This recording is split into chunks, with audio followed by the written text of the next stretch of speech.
For today's video mga chong, ituturo ko sa inyo paano baklasin yung bearing ng hub natin na nawasak na talaga. Tulad niyan, no? Wala na. Talagang sirang-sira na siya. Kadalasan sa mga ginagawa nila mga chong, pag ganitong senaryo, lalagyan nila ng bakal yan pabalagbag, ipapawilding para matanggal ito. Pero alam nyo ba mga chong, na pwede nating tanggalin yan gamit lang ang papel. Pag pinawilding kasi natin yan mga chong, may posibilidad na luluwag yung housing ng bearing natin. Importante mga chong na ibalik natin sa paghana yung bulitas dyan. Kung ilan yung natira na bulitas sa pagtanggal ninyo, yan lang yung ilalagay ninyo. Kahit 4 na lang ang natira, pwede pa rin yan mga chong. Tapos ibabalik natin tong maliit na yan, ganyan mga chong.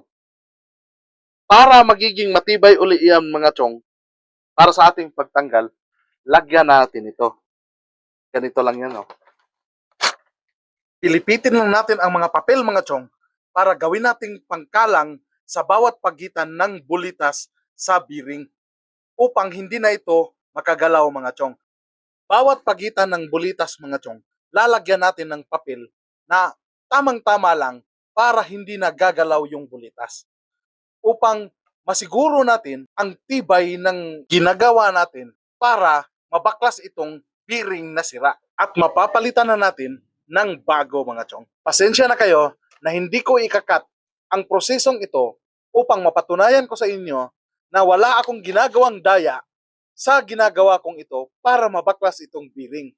Kung nakaabot ka sa parte ng video na to mga chong, pakishare na din upang malalaman ng ating kapwa motorista kung paano mabaklas ito nang walang gamit na welding. Sa ganitong paraan mga chong, mapapangalagaan natin ang ating bearing housing sa pamamagitan ng pagpapanatili ng tibay ng bakal at saka yung sikip ng housing sa bearing mga chong. Huwag kayong mainip kasi malapit na to. Kung titingnan ninyo, humigit na tayo sa kalahati sa paglagay ng papel. Kaya hintay-hintay na lang kayo. Konting-kunti na lang. Pupukpukin na natin yan. Ipapakita ko sa inyo kung paano natin matatanggal yan gamit lang ang papel. Sa totoo lang mga chong, napapagastos ako lagi nito nung hindi ko pa alam ang prosesong ito. Dahil palagi kaming nasisiraan ng bearing sa tuwing namamasada kami. Kasi napakarami kasi ng sakay namin na pasahero sa aming mga tricycle mga chong. 10. Minsan pa papakyawin kami ng mga bigas ang karga na napakarami. Kaya hindi maiiwasan na mawawasak talaga yung mga bearings namin. Salamat na lang sa Diyos at mayroon akong isang kaibigan na nagtuturo sa akin ito. Kaya salamat talaga sa iyo, Chong Robert, driver ng 005. Yan ang nagturo talaga sa akin ng diskarte na to mga chong. Na ibabahagi ko din sa inyo ang kaalamang ito mga chong. Gusto ko talaga tong prosesong ito mga chong eh. Sa tuwing nasisiraan talaga ako nito, ganito talaga ang ginagawa ko. Kasi hindi makakaranas ng matinding init ang housing ng aking bearing. Di bali na, naaabutin ako minsan ng 10 minuto nito. Ang importante sa akin na wala akong gagamitin na makapagparupok ng bakal sa aking brake drum at saka housing ng bearing. Ayan na, tapos na. Pupukpukin na natin. Ayan mga chong, natatapos na natin.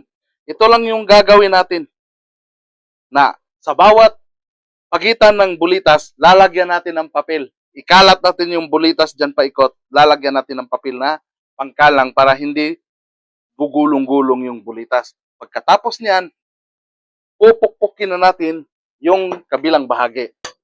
Kung napapansin niyo mga chong, matagal talagang nabaklas yung bearing kasi napakasikip talaga ng housing ng bearing natin mga chong.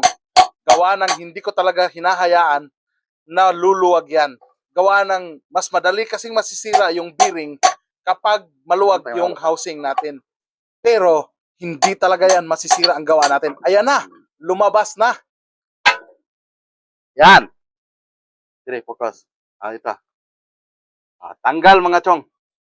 Gamit lang yung papel, tanggal. Ayan. Tingnan nyo. Malinis na. O, di ba? Thank you so much for watching mga chong. Paki-share na rin and God bless sa ating lahat.